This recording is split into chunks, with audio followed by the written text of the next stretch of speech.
정치권에서 던진 말들 정리해봤습니다. 먼저 3위입니다. 부족했습니다. 미안합니다. 이재명 전 민주당 대선 후보, 현재는 상임 고문이죠. 오랜만에 블로그를 통해 짧은 글 하나를 남겼습니다. 미안합니다. 감사합니다. 제가 부족했습니다. 현재 민주당 내부에서는 이재명 역할론을 두고 의견이 갈리고 있습니다. 윤호중 비대위가 아니라 이재명 비대위로 지방선거를 치러야 한다.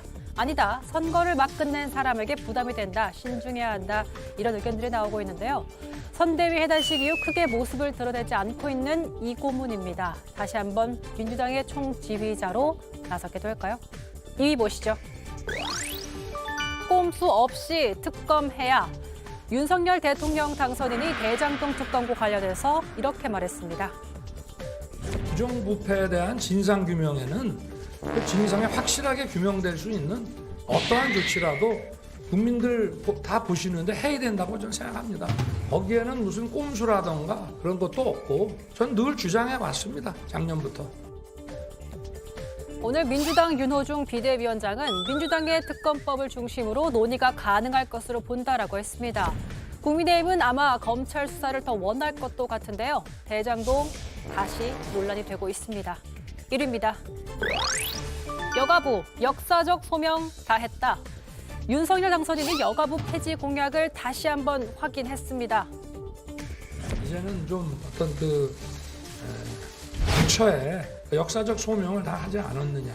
그래서 저는 더 효과적으로 이런 불공정, 인권 침해, 권리 구제 이런 것들을 위해서 더 효과적인 정부 조직을 구상을 해야 되는 것이 아니냐 이렇게 생각하고 있습니다.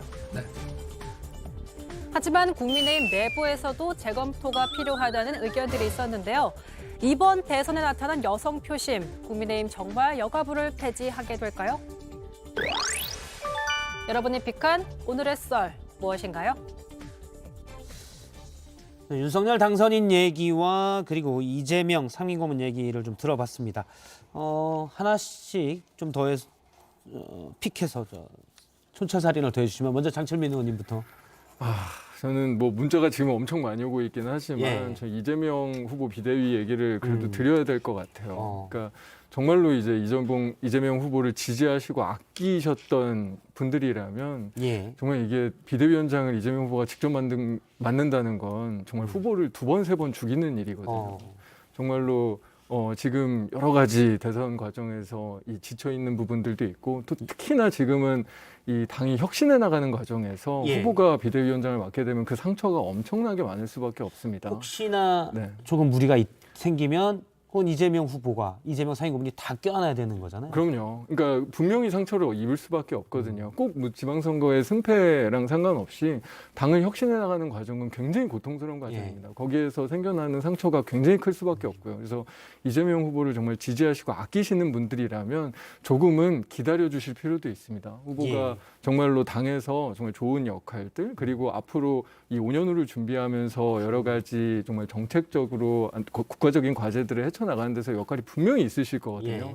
그것들을 좀 기다려 주시고 새롭게 채워나가고 변화해지는 모습을 좀 기다려 주셨으면 하고 지금의 비대위는 아니다. 이 당이 가지고 이재명 있는 후보를 위해서도 그렇습니다. 예. 저는 이제 여가부 폐지 이야기를 좀 하게 됐는데 이제 역사적 소명이 다한 건 맞습니다. 사실 이제 여가부가 등장하는 배경이나 아니면 지금 여가부가 겪고 있는 여러 가지 정치적 문제들, 정책적 문제들을 생각을 했을 때 우리가 조금 다른 차원의 논의들이 필요할 것 같아요. 여가부도 분명히 역할이 분명히 있습니다. 그걸 다 없애자는 것이 아니라 그 여가부 폐지가 곧 여성에 대한 우리가 권리를 뭐 찾지 말자 이런 얘기도 전혀 아니고요.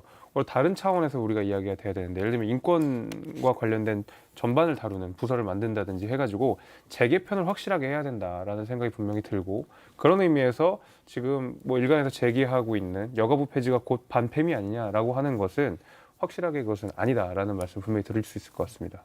여성, 남성 가리지 않고 인권 문제를 다루는 소수자도 있고 지금 굉장히 다원화된 상황에서 여러 예. 소수자들이 등장하고 있거든요. 이들에 대한 목소리도 분명히 정부 차원에서 다뤄줄 필요가 있습니다. 요거 이제 정부 조직법 할 때도 또 계속 얘기가 될 것 같아서 나중에 저희가 주제로 하나 잡아서 또 토론을 좀 해야 될 것 같습니다. 네, 알겠습니다. 오늘 두 분 말씀 여기까지 듣도록 하겠습니다. 고맙습니다. 감사합니다.